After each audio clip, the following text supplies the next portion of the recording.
राजविंडा look, करारी नजर आणि आवाजात एक वेगळाच दरारा। नारायण राणे, राज ठाकरे असो किंवा मग खुद्द देवेंद्र फडणवीस या दिग्गज नेत्यांना भिडणारे दीपक कुमार पांडे महाराष्ट्र केडरचे 1999च्या बॅचचे IPS अधिकारी। 2021 मध्ये नाशिकचे पोलीस आयुक्त असताना त्यांचा किस्सा खूपच गाजला। नाशिकमध्ये आयुक्त असताना भल्या पहाटे थेट गोदेच्या पात्रात डुबकी मारणाऱ्या IPS अधिकारी नाशिककरांनी पहिल्यांदाच पाहिला होता। नाशिकला आयुक्त असतानाच पांडेंनी थेट केंद्रीय मंत्री नारायण राणे यांच्या अटकेचे आदेश जारी केले होते। एका केंद्रीय मंत्र्याला अटक केल्यानं हे प्रकरण राज्यात नव्हे तर देशभरात गाजलं। रत्नागिरीत नारायण राणेंना थेट जेवणाच्या ताटावरून पोलिसांनी उचलल्यानं या वादाला अधिक तीव्रता आली। त्यावेळी मुख्यमंत्री होते उद्धव ठाकरे आणि विरोधी पक्षनेते होते देवेंद्र फडणवीस। संतापलेल्या फडणवीसांनी पांडे यांना स्वतःला छत्रपती समजतात काय असा कडक सवाल विचारला। त्याला पांडेंनीही तेवढंच आक्रमक उत्तर देत, तुम्ही कायदे पंडित आहात, टीका करण्यापेक्षा माझ्या आदेशाला कोर्टात आव्हान द्या असं थेट प्रत्युत्तर दिलं। महसूल विभागाच्या अधिकाऱ्यांना बॉम्ब मेकर म्हणणं असो, राज ठाकरेंच्या भोंग्यांचा विषय असो की नाशिकमधील हेल्मेट सक्ती असो, नाशिकला असताना पांडेंनी ऐन कोरोनाच्या काळात धूम केली होती। परंतु मोठमोठ्या नेत्यांशी पंगा घेणारे पांडे आज नेमकं काय करतात?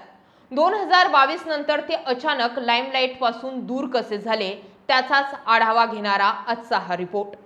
ऑगस्ट 2021 मध्ये जन आशीर्वाद यात्रेदरम्यान नारायण राणे यांनी तत्कालीन मुख्यमंत्री ठाकरे यांच्याबद्दल बोलताना स्वातंत्र्याचा हिरक महोत्सव की काय ते ठाकरेंना माहीत नाही, मी तिथं असतो तर कानाखालीच चढवली असती असं वादग्रस्त वक्तव्य केलं होतं। या वक्तव्यानंतर नाशिकमध्ये शिवसेनेच्या वतीने गुन्हा दाखल करण्यात आला।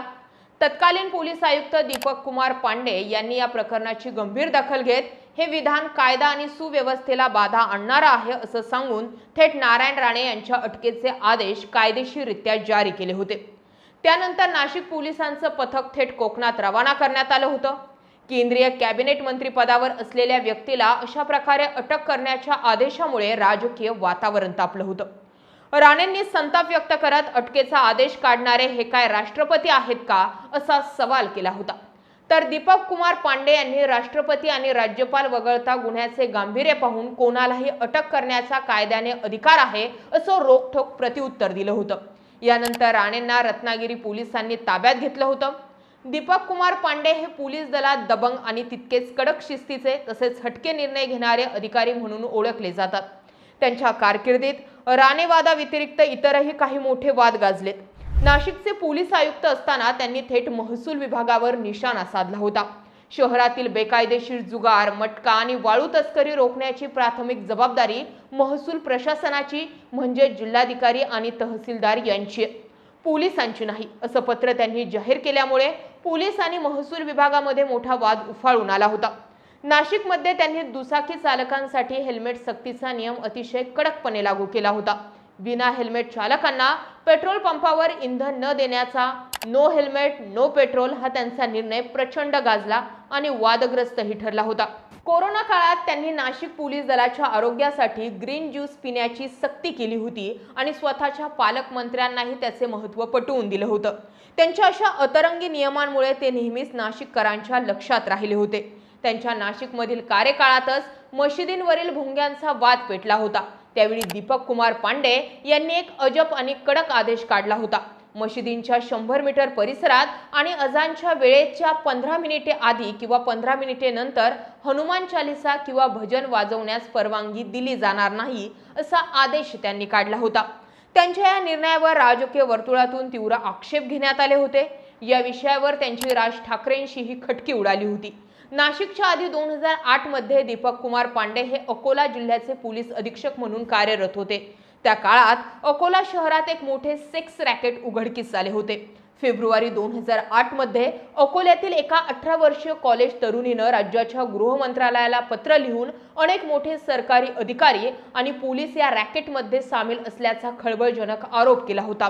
या पत्रात तिने दीपक कुमार पांडे यांच्या नावाचाही उल्लेख केला होता। या प्रकरणाचे तीव्र पडसाद महाराष्ट्र विधानसभेत उमटले होते।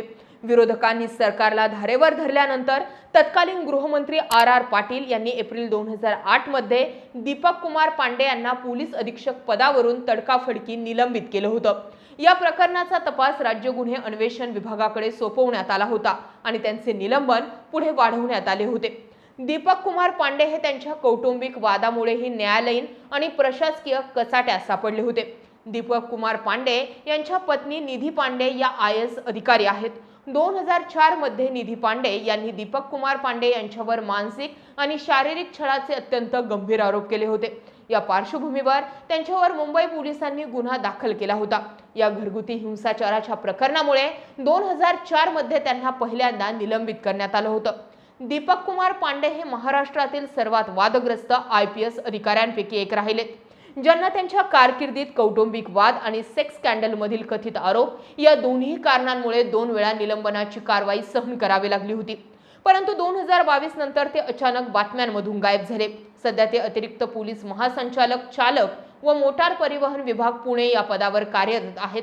दीपक कुमार यांची कारकीर्द जेवढी वादळी होती तेवढीच कदाचित राज्यात अन्य अधिकाऱ्यांची राहिली असेल, परंतु आपल्या धडाकेबाज निर्णयांनी त्यांनी नाशिककरांच्या मनात आपली छाप जी आहे ती कायम ठेवली आहे हे मात्र नक्की। खूप कमी वेळा एखाद्या मंत्र्याला आणि तेही केंद्रीय मंत्र्यांना अटक करण्या इतपत एखादा अधिकारी डेअरिंग करतो, पण जेव्हा त्या पक्षाची सत्ता येते त्यावेळी नेमकं त्या अधिकाऱ्यासोबत काय घडलं असेल हे जाणून घेण्याची उत्सुकता प्रत्येकालाच असते आणि त्यामुळेच आजचा हा व्हिडिओ महत्त्वाचा ठरला। या विश्लेषणाबाबत तुमचं काय मत आहे? दीपक कुमार पांडेंसारखे आणखी अधिकारी हवे की असे अधिकारी नको? कमेंट करून नक्की कळवा। जय महाराष्ट्र।